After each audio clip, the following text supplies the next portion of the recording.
Properties of matter.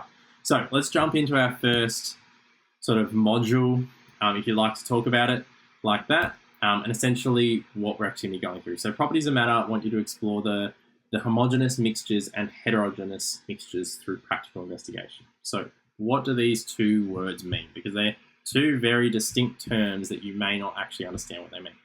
So homogeneous means a mixture that is uniform in composition throughout. So what that essentially means is that the mixture is everything that is the same. So it might be water with salt, and everything is salt. Heterogeneous is a mixture which has variations to its composition throughout. So what that means is that you may have different things in that mixture. And I like to think of it like this. So you've got matter, and you've got matter that sort of breaks down into this little flow chart. You've got anything that occupies space, has a mass, is composed of atoms, etc. And then you've got pure substances, and then you've got mixtures. Now, mixtures are two or more pure substances bonded together. Homogeneous are uniform in composition throughout. So they're going to be, as I said, everything's going to be the same. So even if there's a pattern to it, it's all going to be the same. If it's not a pattern, then it's going to be heterogeneous. Now, that might mean that the two mixtures you've put together don't like each other. Now, you're going to learn about a thing called polarity. Polarity is whether something has a slight charge or not. Now, if something has a slight charge, it is polar. Water is polar.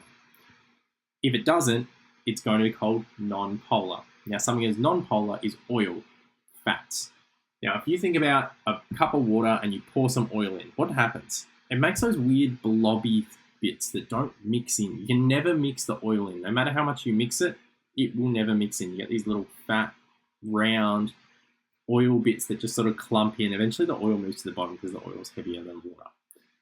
Now, what's really important about that is a heterogeneous mixture, because you've got one thing in one spot and you've got another thing in another spot. It's not sort of uniform. They're not mixing together. It's not very good. Now, you also have pure substances. So this is one type of atom or molecule with distinct measurable properties.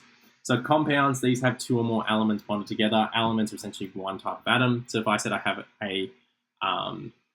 let's just say I had oxygen gas. That's an element because it's just, as much as it's a compound, there's two oxygens together. We call an element because it's just oxygen. That's probably a terrible example. Let's just say I have aluminium metal. I have pure aluminium metal. Pure aluminium metal, it's one type of atom. It's only aluminium, therefore it's going to be a really hard metal. Compounds, on the other hand, if I did like an aluminium alloy, so if I did the aluminium alloy, it would, it's aluminium mixed with something else. And essentially that's a compound. As you can see here, this is one of those things. Heterogeneous mixture. So if you sort of went, it's particles distributed non-uniformly. So as you can see here, there's a uniform mixture. Particles that, homogeneous are particles that have a pattern. Their distribution is uniform. So things like rain, steel, other things there. So that's a really good way of thinking about it. Now, we also like to talk about with these is our physical and our chemical properties. So what are our physical properties of atoms and molecules? What are our chemical properties? So they're two very distinct things, and it's really important you understand the differences between them. So physical properties are essentially properties that can be observed and measured without changing the substance. Chemical properties, on the other hand, are essentially properties described on how readily a substance undergoes a chemical change. So with those things in mind, I like to think of things like acids and bases. So we understand that acids and bases don't like to join together. They go, no, we don't like each other. And so therefore they like to, react with each other. That's a chemical property, that acids don't like bases and bases don't like acids. However, a physical property such as the color of an acid is, you don't have to measure sort of the change. You can just keep the substance there and look at the color. To test how strong an acid is, you need to sort of react it with a base. That's a really important thing. That's a chemical change. You need to go through some sort of chemical change to measure it. Flammability. So if I wanted to see if an acid is flammable, I'd have to set it alight. I'd have to put some fire on it. I'm applying a chemical change. And that's really important. So quick question, is boiling point of a substance a physical or a chemical property? What do we think? What is it? It's physical or chemical? It's a bit of both. It's actually a really, really important thing. So boiling points are kind of both physical and chemical. It's a really terrible circle. It should have been somewhere like more in the middle. It's a bit of both, because essentially we have got to change it a little bit, and it has got to do with the chemical properties of it. So it's got to do with the bonds that are between molecules, and we will discuss that further. It's actually at the end of this lecture, I think. We discuss bonds. I remember going through this and I was like, oh, there's bonds. Bonds are one of the most common things you need to learn. It's one of the things that you'll find the most useful out of today. So bonds determine boiling point. But at the same time, it kind of is a physical property, because it physically changes what's going on, and it's something that you can sort of just observe. A little bit of an obscure one, but don't worry too much about it if it's not making too much sense. Now, what we like to do with understanding that we have physical and chemical properties is we like to then discuss, all right, what are our separation techniques? What are we actually going to do to, look at different molecules, different mixtures, different everything that's going on? Now, there are two main methods of physical separation. Filtration and evaporation. Chromatography is not as common, but it is one of the methods you can utilize. So don't worry, we won't probably discuss that as much today. We will discuss filtration and evaporation. These two are classified as physical methods, as they rely on differences in physical properties of the components of the mixture. So what we want is we use filtration and evaporation to essentially, if we've got a mixture of all these different molecules and we want to separate them out, we use their physical properties to separate them. We go, all right, you have a lower boiling point, you have a higher boiling point. You have a different color, you have this color. You have something else. There's plenty of different physical properties you could use. Essentially, we look at those physical properties and we go, all right, you have this, you have that. How can we break them apart? So essentially, as you can say, these are classified as physical properties as they rely on differences in the mixture. So filtration and evaporation, how do they work? Filtration is about particle size and solubility. Now, solubility is the ability for something to absorb into water, and it is a physical property. So, a description: when a mixture is passed through a filter, the insoluble solid is blocked by its physical barrier, whilst liquid passes through the filter. So essentially what happens is you'll find that you get a filter. It's like a coffee filter in a sense, and you pour your mixture through it and you want to separate it out. And essentially what you do is you separate your two, your solids from your non-solids, and essentially the liquid passes through and it's filtered. Now, evaporation is really interesting one. There's sort of two main ones. Distillation is probably more common than crystallization, but we'll discuss it very quickly. Crystallization is when you have solids and a liquid. And essentially when the mixture is heated up, the liquid evaporates to form a solid solute. So essentially what happens is the liquid evaporates, and as the liquid moves away, you're left with just solids. You're left with just the crystals that were in the liquid, and that's all you want. So that's what you're looking for there. Distillation, on the other hand, is where you have two different liquids, and what you do is you essentially just boil these two liquids. So you get these two liquids and you boil them, so they're mixed in together. It's a mixture, so you're essentially boiling one mixture.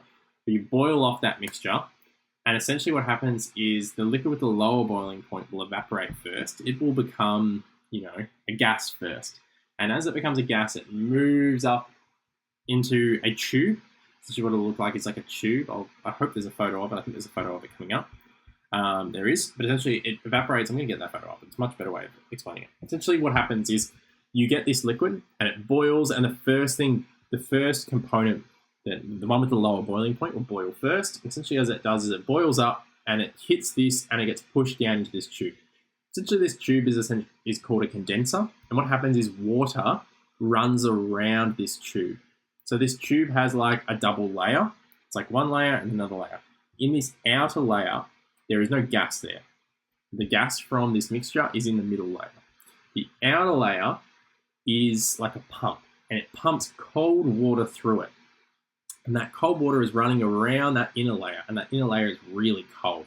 So essentially when the gas goes in here, it gets in this really, really cold environment, and immediately it becomes a liquid again.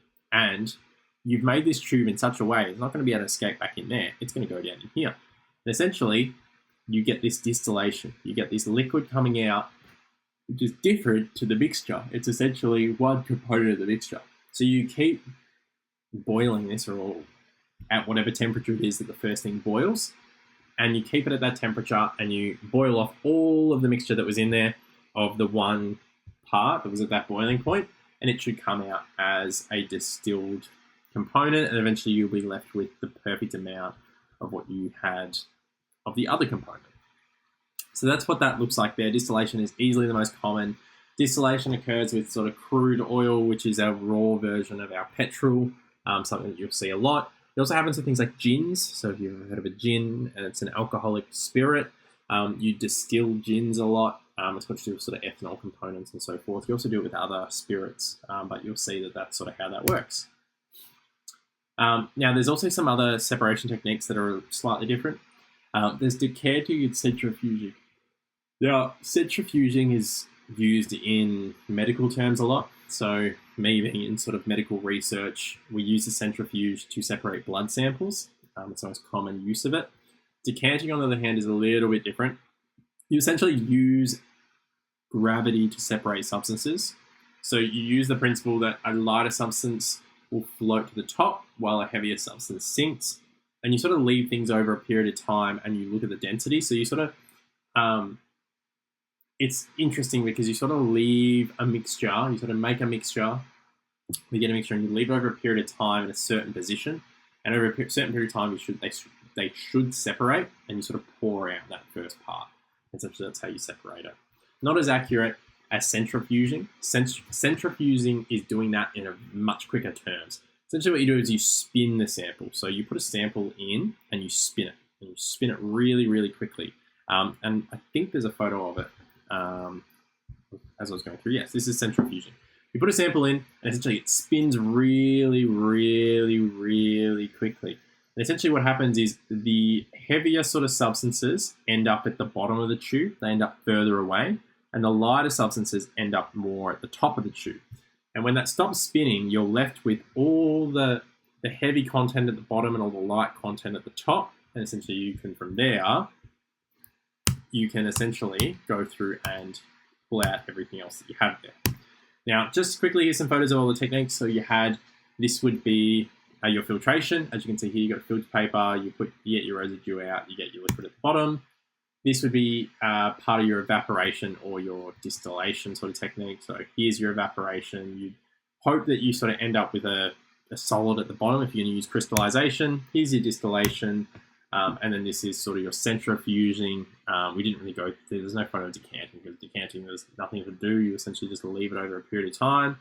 Pretty boring technique, nothing to do. So from here, what's really important to understand is that the percentage composition is something that you would then measure from this. So you've been given essentially the mass of a mixture, and you want to figure out what percentage is one element or one, compound within that mixture. So this is really interchangeable. So as much as this is written in a way that it says percentage by mass, you can also do this in terms of percentage by mixture. It's the exact same technique. So if let's just say, interchange this word of massive compound for massive mixture. So if I had a mixture and I said the mixture was 30 grams, and then I went through either centrifuging or I went through distillation or some other technique, and I'm left with, I pulled out 10 grams of what I wanted, or maybe we'll say 15 grams of what I wanted. And one of the components was 15 grams. I would then put 15 over 30, times it by 100, I'd end up with 50%. So I'd say that 50% of my mixture was whatever it was that I wanted. Maybe it was like a salt or something that I got out. However, you can also do this by compound. So if you have a compound and you want to figure out what elements are in there, and you use one of the techniques, you'd have to use a different technique, so you have to look at chemicals, but nonetheless, you find that there is 5 grams of this element in there when I had 40 grams of the compound. Essentially, you then go 5 divided by 40 times by 100, and you get your answer you want. So it's really important to understand that as much as that would be, 5%, your terms on this calculation or this formula can be interchangeable. So percentage composition is a really, really useful sort of formula. Also important that a common mistake is having different units for the denominator. Please don't have different units as the denominator. that wouldn't work very well. It allows us to numerically express how much of a substance is present in a mixture or a compound, essentially what you want to look at. So as you can see here, this is an example. Given that there is 50 grams of copper in a 2.5 kilogram sample of metallic mixture, what is the percentage mass of copper? So this is what we were trying to say just in that last slide. You need to be really, really careful with these questions. You need to be sort of switched on to what is going on. You've been given 50 grams as grams. You've been given 2.5 kilograms. So therefore, you need to be able to interchange those two. You need to say, all right, what is kilograms, what is grams, and sort of mix and get the right one. So you could have done this in kilograms if you wanted to. You could have said, all right, that is 0.05 kilograms. Go for your life. You could have said that. You can also say 50 grams divided by 2,500 grams, which is a much easier way of doing it. I prefer that way over the other way. But beyond that, you do your calculation, times by 100, 0.02 divided by 100, 2%. That's how you go about those questions. So fairly straightforward type questions. I would hope that there's not too much issue with these, but that's sort of how you're going to go about it.